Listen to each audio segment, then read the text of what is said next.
Asyhadu an la ilaha illallah wahdahu la syarikalah wa asyhadu anna Muhammadan abduhu wa rasuluhu alladzi la nabiyya ba'dah.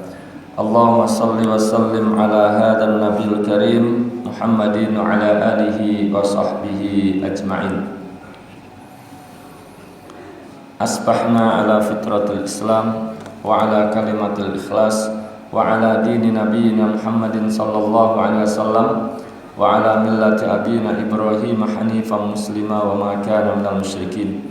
Allahumma inna nas'aluka khaira hadzal yaum fathahu wa nasrahu wa nurahu wa barakatahu wa hudah wa na'udzubika min syarri ma fi wa syarri ma ba'dah.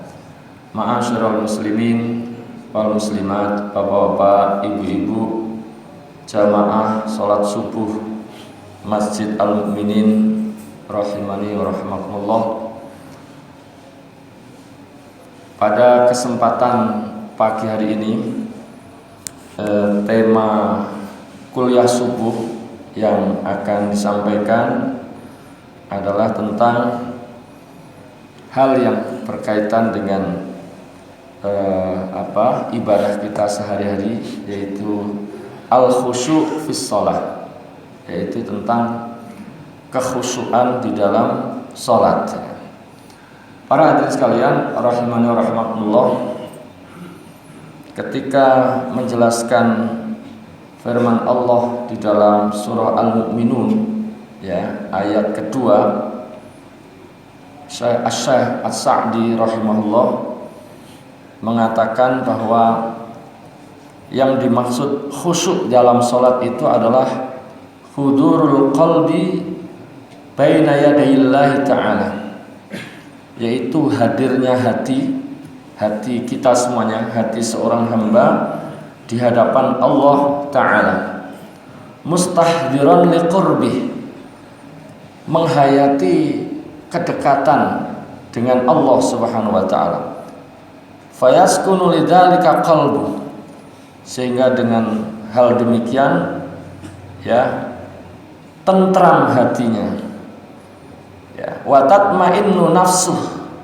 tenang jiwanya, wa taskunu harakatuh, tenang pula gerakannya, ya, wa yaqillu iltifatuhu, tidak banyak iltifat, tidak banyak lirik sana lirik sini, toleh sana toleh sini, tidak banyak mengingat sesuatu yang di luar urusan salat. Muta'addiban baina yaday rabbih, beradab di hadapan Rabbnya, di hadapan Tuhannya, di hadapan Allah. Mustahdiran jami'a ma yaquluhu wa yaf'alu fi salatih, menghayati seluruh apa yang diucapkannya dan dilakukannya, yaitu ketika dalam salat. Min awwali salatihi ila akhiriha, dari awal hingga selesai, ya. Fatantafi bidzalikal wasawis wal afkarur radiyah, sehingga hilang was-was dan berbagai pikiran yang buruk.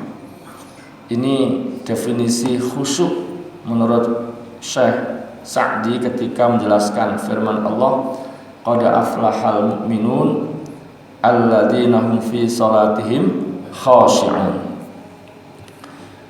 Ada juga definisi khusyuk menurut sahabat Ali bin Abi Thalib. Beliau katakan al-khusyu'u fil qalbi. Jadi dari segi tempat beliau jelaskan bahwa khusyuk itu tempatnya adalah di dalam hati. Wa antulina kana fakalil mar'i muslim. Terus engkau melunakkan sisi atau sayap kita, ya, bagian sisi kita itu kepada muslim sebelahnya. Wa alla taltafita fi sholatik, dan ketika salat engkau tidak iltifat, tidak melirik, tidak noleh, ya, tidak mikir yang di luar salat, ya. Sahabat Ibnu Abbas radhiyallahu anhuma juga punya definisi tentang kekhusyuannya. Beliau mengatakan al-khusyu'u fis shalah alla ya'rifal musalli man ala yaminihi wa an shimalihi. Khusyuk di dalam salat itu, kata beliau, adalah seseorang ketika salat bahkan tidak mengetahui siapa yang di sebelah kanan kita, siapa yang di sebelah kiri kita. Itu definisi beliau. Ya, tentu antara definisi satu, pengertian satu dengan yang lainnya tidak saling bertentangan, ya, saling melengkapi. Kurang lebih begitulah gambaran seharusnya ketika seorang itu sholat, dia khusyuk. Dan khusyuk ini bukan perkara yang remeh-temeh, bukan perkara yang ringan, tapi ini adalah masalah yang besar, perkara yang besar, dan tidak bisa mendapatkan kekhusyuan kecuali orang-orang yang mendapatkan petunjuk, mendapatkan taufik, ma'unah dari Allah Subhanahu wa taala. Dan karenanya kita diajarkan untuk juga selalu berlindung kepada Allah dari hati, di antaranya hati yang tidak khusyuk. Di antara doa yang bisa kita baca adalah Allahumma inna na'udzubika min qalbin la yakhsha, wa min du'ain la yusma', wa min nafsin la tashba', wa min ilmin la yanfa', wa na'udzubika min haula'il arba'. Sudah hafal Bapak Ibu sekalian? Belum ya? Nah, saya baca, Bapak Ibu sekalian bisa ikuti ya, mudah-mudahan bermanfaat ya. Allahumma inna na'udzubika min qalbin la yakhsha, wa min du'ain la yusma', wa min nafsin la tashba', wa min ilmin la yanfa', wa na'udzubika min haula'il arba'. Jadi artinya kurang lebih, Allahumma ya Allah, inna na'udzubika, kami berlindung kepadamu, min qalbin la yakhsha, dari hati yang tidak khusyuk. Termasuk ketika sholat, jangan sampai hati kita tidak khusyuk. Wa min du'ain la yusma', dan kami juga berlindung kepadamu ya Allah dari doa yang tidak didengar, doa tapi tidak diijabah, tidak dikabul oleh Allah Subhanahu wa taala. Wa min nafsin la tashba', dan dari jiwa yang tidak pernah puas, tidak pernah kenyang, ya, dari nafsu yang enggak pernah puas. Wa min ilmin la yanfa', juga kami berlindung kepadamu ya Allah dari ilmu yang tidak bermanfaat. Wa na'udzubika min haula'il arba', kami berlindung kepadamu ya Allah dari 4 hal tersebut, dari hati yang tidak khusyuk, dari doa yang tidak didengar, dari nafsu yang enggak pernah puas, dan dari ilmu yang tidak bermanfaat. Para hadirin sekalian rahimani rahmatullah, menurut para ulama khusyuk itu ada 2, ya. Ada berapa, Bu? Ada 2, ya. Yang pertama khusyukul iman. Yang pertama adalah yang disebut dengan khusyuk iman. Yang kedua adalah khusyukun nifaq, khusyuknya orang-orang munafik, ya. Yang pertama adalah khusyuk al-iman, khusyuk iman, ya. Wal muradu bihi khusyukul qalbi lillah. Yang dimaksud dengan khusyuk iman itu adalah kekhusyukan hati, hati yang khusyuk, hati yang betul-betul khusyuk lillah, karena Allah, ta'ziman lahu, ta'ziman karena pengagungan, karena ta'zim kepada Allah, wa mahabatan li sya'ni, dan karena takut, karena mahabah, ya, terhadap kedudukan Allah, wa'tirafan bi ni'amihi subhanahu wa ta'ala, juga atas landasan pengakuan terhadap segala nikmat-nikmat yang Allah berikan kepada kita.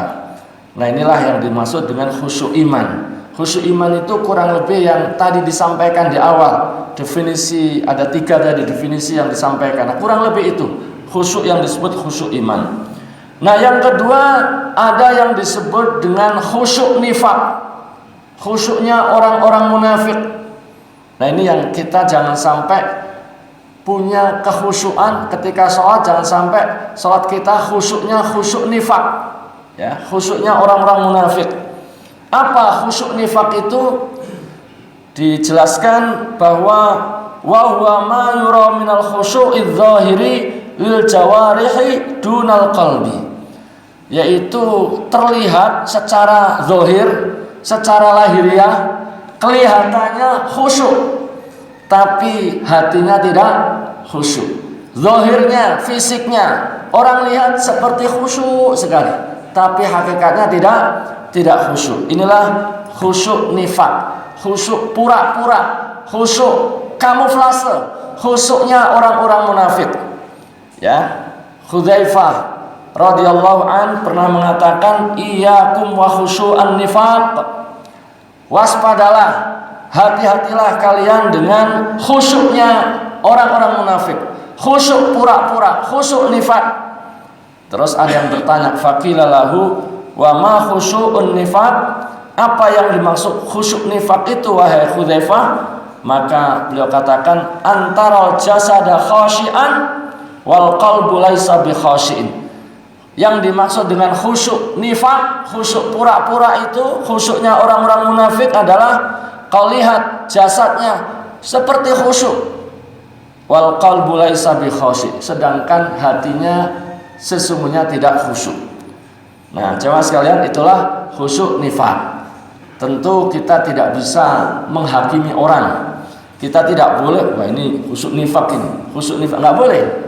Nah, ini paling kita ini untuk cermin, untuk diri kita. Jadi disampaikan ini tidak untuk melihat orang, ya, tapi untuk kewaspadaan diri kita masing-masing. Jangan sampai kita termasuk yang khusyuk nifak, karena khusyuk nifak ini bisa menimpa siapa saja tanpa kecuali, termasuk saya, termasuk siapa saja. Ya, jadi ini diingatkan untuk sebagai kewaspadaan untuk kita semuanya. Iyyakum wa khusyu'an nifaq. Hati-hatilah, waspadalah, jangan sampai punya khusyuk tapi khusyuknya khusyuk nifaq. Fudail bin Iyad mengatakan yukrahu an yurar rajulu, ya, minal khusyu'i aktsara mimma fi qalbih. Makruh, ya, hukumnya seseorang itu kekhusyuan zahirnya itu lebih besar daripada apa yang ada dalam hati. Makruh. Jadi nggak boleh nampak-nampakkan khusyuk, itu nggak boleh. Menurut beliau makruh. Ya. Para hadirin sekalian, rahimani wa rahimakumullah, ada seseorang yang, ya, seorang alim gitu ya, melihat orang lain terlihat khusyuk, ya. Lihat khusyuk itu nampak kayak di pundaknya, ya, badannya, ya, pokoknya kesannya khusyuk begitu. Terus diingatkan, hai fulan, khusyuk itu di sini, ya, khusyuk itu di sini, sambil menunjuk ke dada, ke hati, bukan di sini, bukan di fisik. Nah, gitu. Jadi diingatkan, ya. Tentu di sini tidak disebutkan siapa diingatkan, karena ini memang bagian daripada etika. Ketika menyebut suatu hal yang buruk, itu yang bagus tidak disebut nama. Jadi makanya di sini tidak disebut siapa, tidak disebut fulan, tapi hey fulan, siapa? Ini karena poinnya adalah pada intinya, Para hadirin sekalian, rahimani rahimakumullah, fal khusyu'u huwa ruhus shalah. Khusyuk itu adalah ruhnya salat. Fa idza faqada minas salati kanat mujarrada harakatin la hayata fiha. Jika kekhusyuan itu sudah hilang dari sholat, karena khusyuk itu kan ruh, ibarat fisik kita ada ruh, ada jasad. Nah, khusyuk itu ruhnya, ya, khusyuk itu ruhnya. Gerakan kita itu, ya, fisiknya. Kalau sholat seseorang, sholat kita itu sudah kehilangan kekhusyuan, maka yang tinggal adalah sekedar harokat, sekedar gerakan-gerakan yang la hayata fiha, tidak ada kehidupan di dalamnya, ya, enggak ada ruhnya dalam tanda kutip. Para hadirin sekalian, rahimani wa rahimakumullah, karena itu Allah mengkaitkan antara falahul mukmin, antara keberuntungan orang yang beriman, salah satu di antaranya adalah dengan kekhusyuan di dalam salatnya. Para hadirin sekalian, rahimani wa rahimakumullah, apa faedah, apa keutamaan Bagi orang-orang yang khusyuk, ya, pertama dia akan merasakan ringan dalam ibadah, dalam sholat. Karena Allah Subhanahu wa taala berfirman, "Wasta'inu bis-sabri was-shalah, wa innaha lakabiratun illa 'alal khashiin." Sesungguhnya sholat itu, nah, di antara ulama mengatakan wa innaha, rujuknya ha di sini adalah kepada salat. Wa innaha lakabiratun illa 'alal khashiin, dan sesungguhnya salat itu adalah kabirah, lakabirah, berat, illa 'alal khashiin, kecuali orang-orang yang khusyuk. Jadi kalau khusyuk ya enggak berat, enggak berat. Para hadirin sekalian rahimakumullah, kemudian orang yang khusyuk atau kekhusyuan itu adalah sifat di antara sifat-sifat calon penghuni surga Firdaus. Rasulullah kan pernah menjelaskan pada kita semuanya, pada para sahabat, kalau kalian pengen minta sesuatu, minta masuk surga, maka mintalah surga Firdaus. Jangan minta yang biasa-biasa, minta surga yang paling tinggi. Nah, ternyata jamaah sekalian, ya, di antara sifat-sifat penghuni surga Firdaus, calon penghuni surga Firdaus itu adalah orang yang sholatnya khusyuk, ya. Di dalam surah Al-Mu'minun itu Allah ketika menjelaskan tentang falahul mu'min, tentang siapakah orang beriman yang beruntung, di antaranya adalah orang yang khusyuk dalam sholatnya. Dan nanti ada kriteria-kriteria yang lainnya, dan di ujung itu Allah Subhanahu wa taala mengatakan, ulaika humul warithun alladzina yarithunal firdausa hum fiha khalidun, yaitu orang-orang yang akan menjadi pewaris Firdaus, yang akan menghuni surga Firdaus. Di antara adalah orang yang ketika sholat itu khusyuk. Jamaah sekalian rahimani wa rahimakumullah, kalau hati khusyuk biasanya tercermin dalam fisiknya. Tapi kalau fisik khusyuk belum tentu hati khusyuk, ya. Tadi karena ada khusyuk nifak. Tapi biasanya kalau hati khusyuk, ya, itu akan tercermin pada fisiknya, pada zahirnya. Ada seorang alim dan ulama melihat seseorang yang sholatnya itu banyak gerak sana gerak sini, ya, pokoknya banyak hal-hal yang di luar aktivitas sholat itu dia kerjakan. Maka si alim ini mengatakan, lau khasha'a qalbu hadza la khasha'at jawarihu.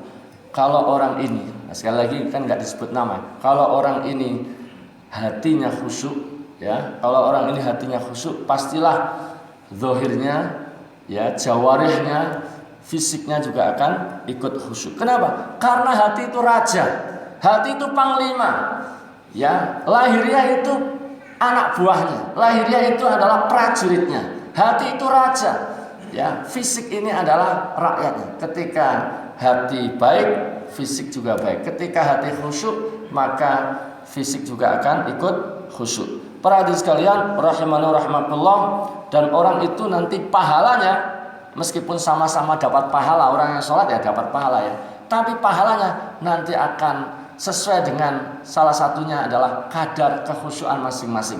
Makanya Rasulullah pernah menyebutkan, ada orang sholat itu hanya dapat sekian, dapat sekian. Itu kenapa? Kenapa beda-beda? Salah satu faktornya adalah kekhusyuan. Jamaah sekalian rahimani rahimakumullah, dan khusyuk dalam sholat itu para ulama mengatakan wajib, ya. Seperti yang dikatakan oleh Syekhul Islam Ibnu Taimiyah, ya, ketika menjelaskan ayat wa innaha lakabiratun illa 'alal khashiin, itu adalah kata beliau, ayat ini konteksnya adalah mencela orang-orang yang tidak khusyuk. Biasanya celaan itu adalah karena ada kewajiban yang ditinggalkan. Nah, itulah kemudian beliau menyimpulkan bahwa khusyuk dalam sholat itu adalah wajib. Nah, kita berusaha untuk itu.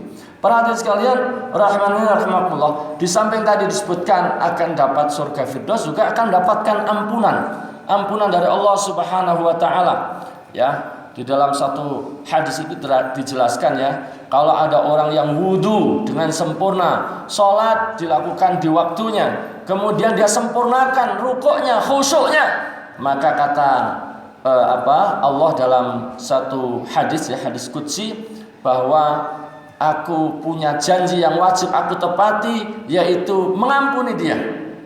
Jadi kalau orang itu wudu sempurna, terus sholat pada waktunya, dia lakukan dengan sempurna rukuknya, ya sujudnya, khusyuknya, maka Allah punya janji yang wajib ditepati, apa? Mengampuninya. Tapi kalau tidak, maka terserah Allah.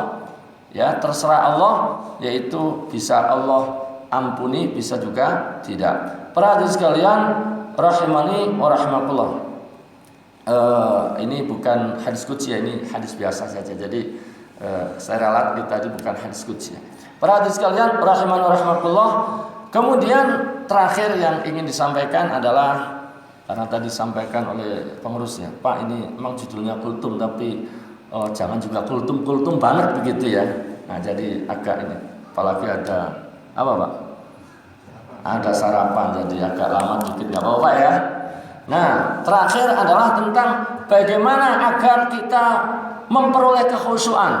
Nah, ini ada beberapa. Kalau dijelentrehkan, dirinci tentu akan panjang. Saya akan sebutkan secara singkat-singkat saja ya. Pertama adalah adanya istiqdad untuk sholat. Jadi untuk khusyuk itu butuh persiapan. Ada persiapan, nggak ujuk-ujuk, nggak tiba-tiba orang itu bisa khusyuk, tapi ada upaya-upaya sebelumnya, persiapan. Ya misalnya azan itu sudah siap ya, dia dengerin azan, dia simak azan, dia jawab. Kalau ada azan dikumandangkan, apa yang dilakukan Bu? Ya diapakan Bu?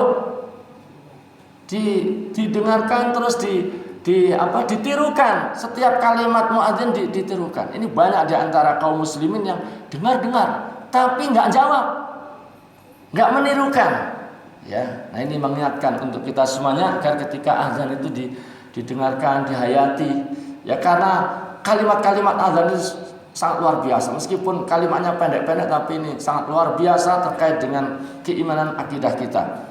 Jadi menjawab azan, terus doa.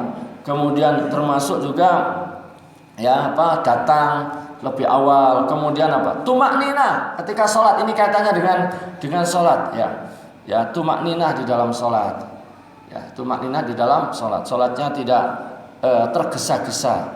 Kemudian termasuk juga, nah tumak nina ini tentu definisinya nanti banyak ya, definisi terkait dengan tumak nina ya. Di antaranya ya ketika misalnya kita sujud, maka kita itu badan kita ketika sudah mapan sujud, posisi fisik kita sudah menempati posisi seharusnya seorang sujud, nah terus diam sejenak, nah itulah yang disebut tumak nina. Ketika rukuk juga demikian, wajib tumak nina ya. Pada saat posisi badan kita, ya tangan kita di mana pada saat rukuk yang seharusnya, nah kemudian kita diam sejenak membaca zikir minimal 1 kali, itu sudah disebut dengan kekhusyuannya, disebut dengan tumak nina. Para hadirin sekalian, rahimani rahimakumullah.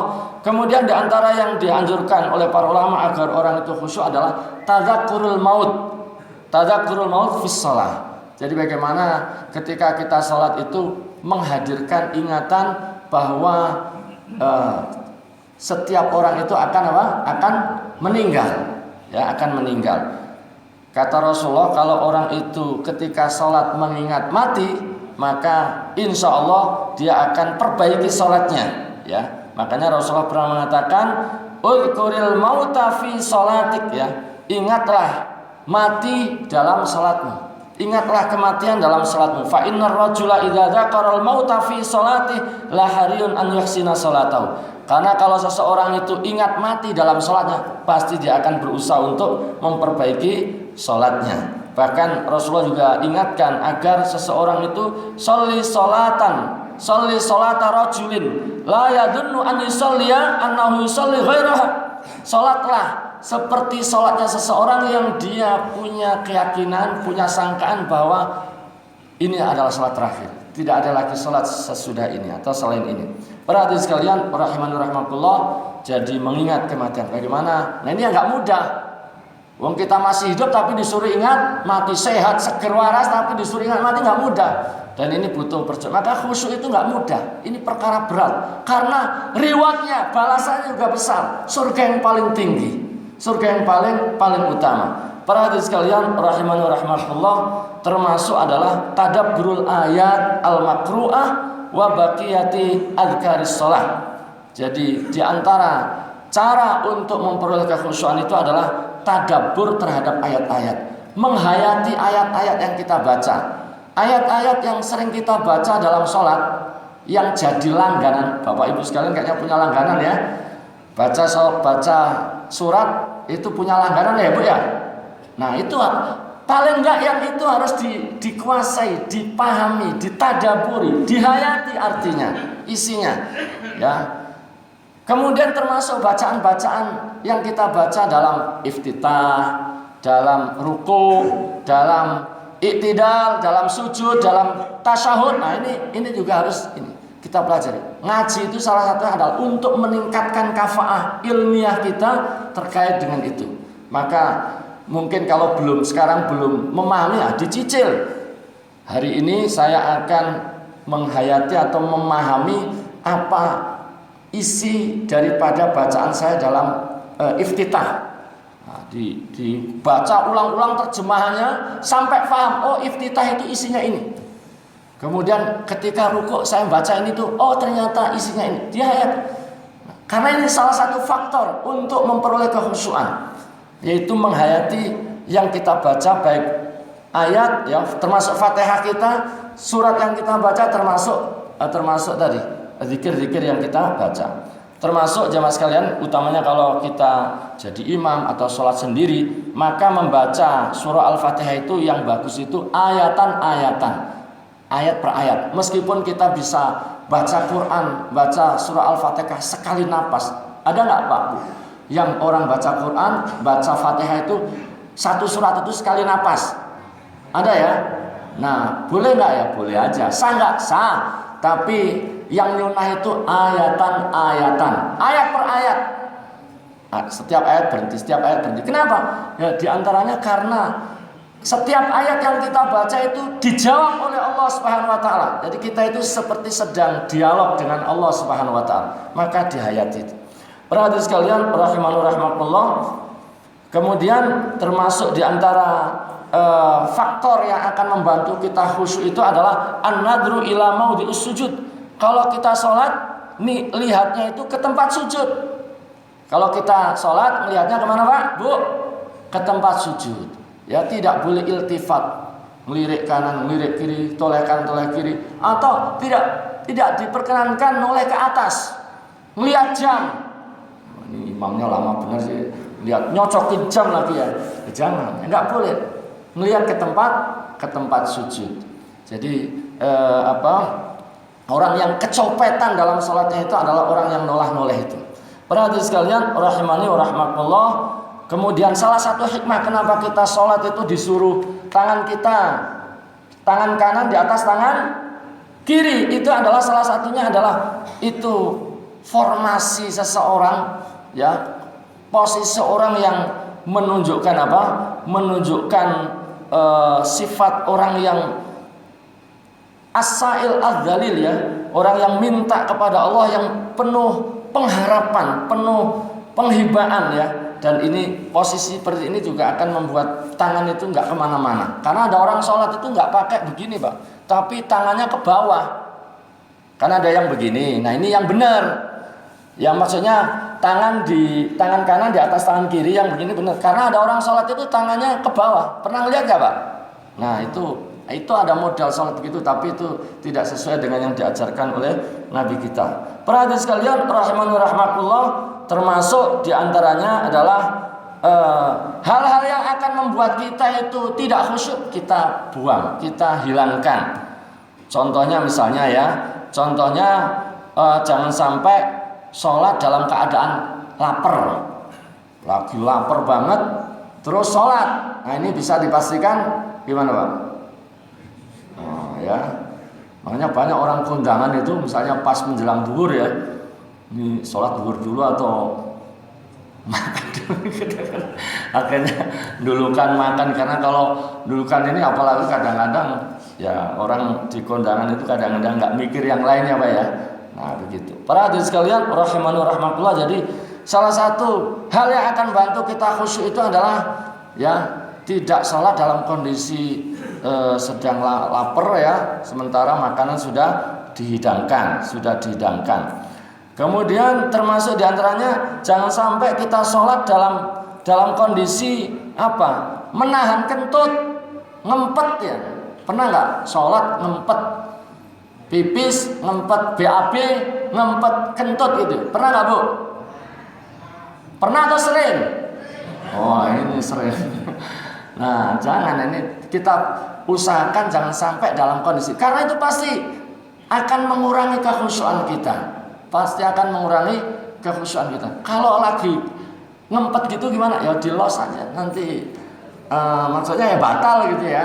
Batal, adapun nanti Pak kalau batal wudhu ketinggalan Pak, ya sudah, kita sudah dapat niatnya insya Allah, karena kita sudah biasa melakukannya. Terus dalam kondisi tertentu kita udah nggak bisa ini ya, kita los, kita lepas, jangan ditahan-tahan, karena itu akan mengurangi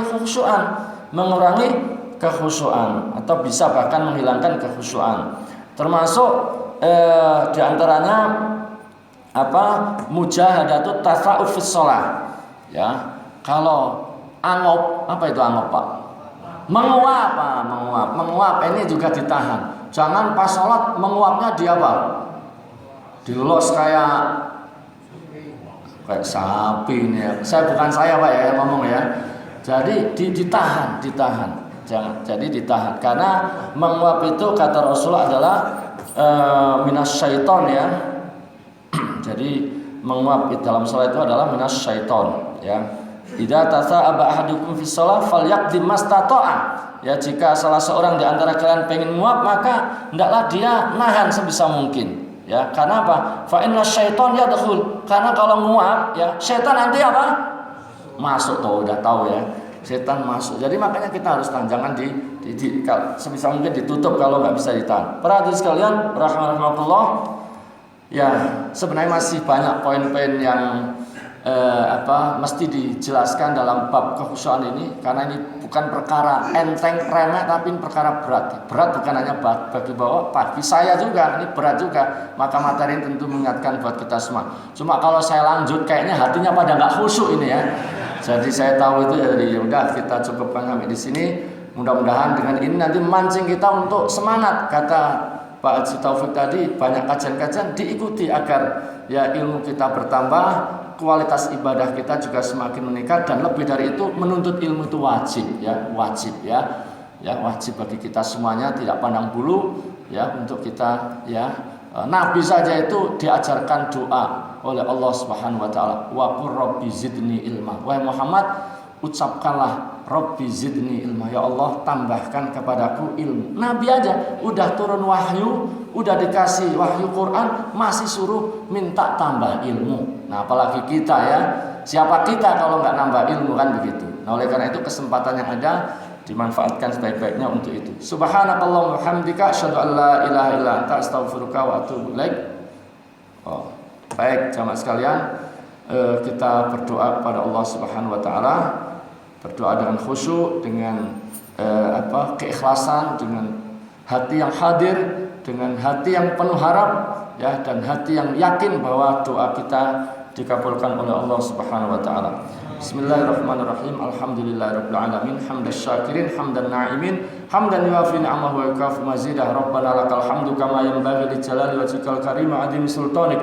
Allahumma shalli ala Muhammad wa ala ali Muhammad kama shallaita ala Ibrahim wa ala ali Ibrahim innaka Hamidum Majid. Allahumma barik ala Muhammad wa ala ali Muhammad kama barakta ala Ibrahim wa ala ali Ibrahim innaka Hamidum Majid.